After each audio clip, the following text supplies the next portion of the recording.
You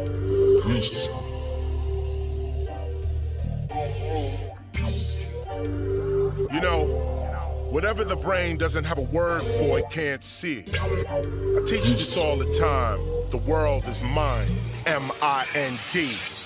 There were two patients laying in the hospital. They shared the same room, both fighting health obstacles.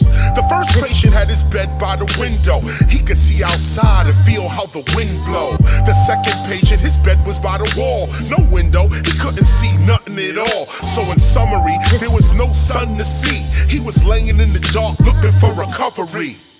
He could see the other patients looking outside, and jealousy took over his pride he couldn't hide. He said to the patient by the window, "Hey, tell me what you see outside there today."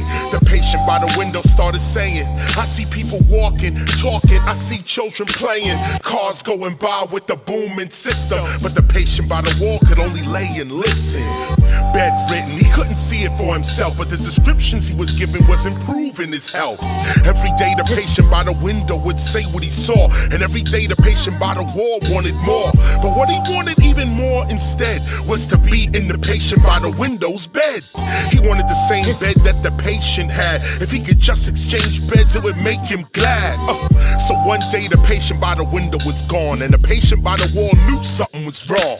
But he still asked the nurse if he could be first to get the bed by the window. And what's worse, he did get the bed by the window, but the shock instead was a wall full of bricks though.